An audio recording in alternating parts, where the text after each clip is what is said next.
This is Vijay Jyotish with a critical, time-sensitive engineering intelligence advisory on NASA's Artemis II, the historic first crewed mission around the moon. NASA, your teams have already shown incredible resilience, pushing through the February delays I flagged in my earlier advisories. The wet dress issues, hydrogen leaks, valve venting, and extended reviews forced the shift from February 6 and 8, exactly as forecasted.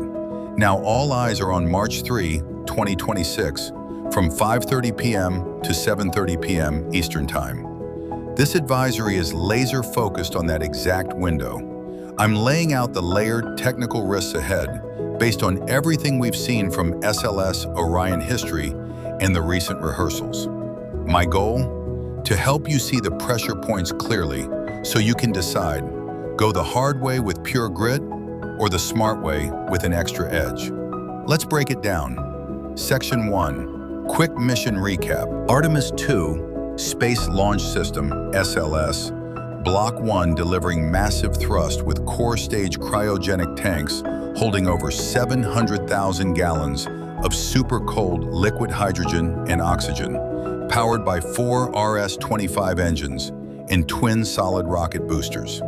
Topped by the interim cryogenic propulsion stage, ICPS, for getting Orion on its way, and the Orion spacecraft itself carrying 4 astronauts on a 10-day free return loop around the moon. The interfaces we're watching closest: propellant loading sequences, power handover from ground to onboard batteries, structural pressure under cryostress, thermal management, and telemetry reliability. Recent delays have exposed ongoing sensitivities. Let's see how they play out in this window. Section 2, pre-launch anomalies. If we get to March 3rd countdown, expect significant pre-launch challenges. This phase looks primed for testing crises and hidden defects to surface. Here's what stands out. 1. Cryogenic propellant loading and valve anomalies. Primary red flag. Repeated leaks, valves sticking or freezing, flow deviations during slow, fast fill, bleed, or replenishment of liquid hydrogen and oxygen.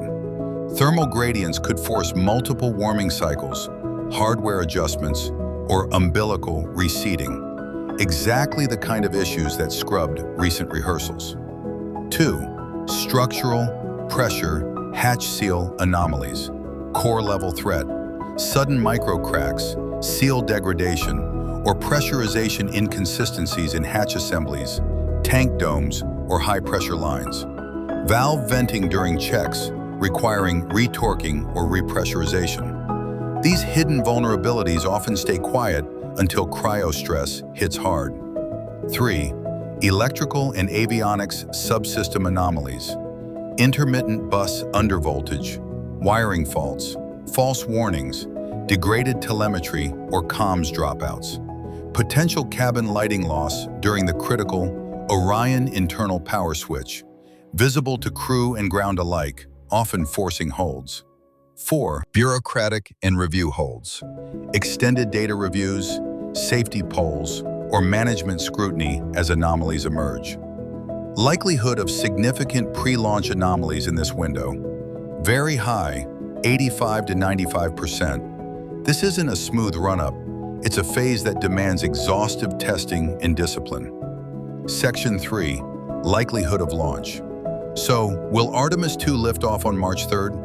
Realistically, low to moderate chance, 40 to 60% for a successful on-time launch. It's absolutely possible. NASA's engineering excellence can force it through, but it won't be easy. Expect substantial delays, multiple rehearsals, repairs, and rigorous mitigation. No instant victory here. High risk of an in-window scrub or early abort in the count. If you push forward, it would be an incredible testament to your team's grit. Section 4, post-launch anomalies. But what if we get off the pad? The challenges don't stop at T+0. Post-launch risks remain moderate to high, 70 to 85% chance of significant in-flight anomalies requiring real-time fixes, all the way until Orion splashes down. Here are the details, phase by phase. 1. Ascent phase, liftoff to ICPS separation. Propulsion stress on RS-25 engines, heating transients, thrust vector irregularities. Risk of issues with the solid rocket boosters, SRBs, the twin solid propellant boosters providing initial thrust, separating cleanly. Sudden detachment events could trigger range safety or abort modes. 2. Translunar injection and orbital phase. ICPS burns to Orion separation. Thermal and propulsion strain on the interim cryogenic propulsion stage, ICPS, the upper stage with its single RL-10 engine handling orbital insertion and the big translunar burn. Possible transients, overheat, or fuel flow deviations leading to orbit errors. 3.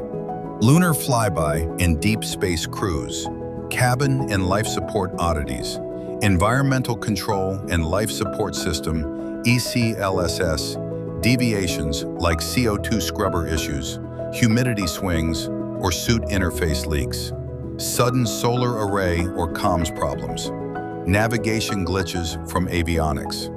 4. Return phase, reentry to splashdown, highest risk zone, heat shield ablation anomalies, extended plasma blackout, or guidance errors on the free return path, high G structural stress or parachute irregularities, potential need for launch abort system like contingencies or off-nominal splashdown, safe return probability if launched, 60 to 70%, achievable but stressful, demanding crew ingenuity and ground support heroics. Section 5. Final recommendation.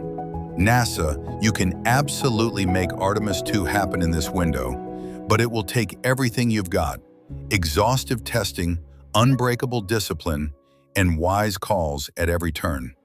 If you pull it off under these conditions, it will be legendary. Yet the question remains, is all this stress, pressure, and cost truly necessary when a more favorable window could make the path dramatically easier, safer, and far less expensive?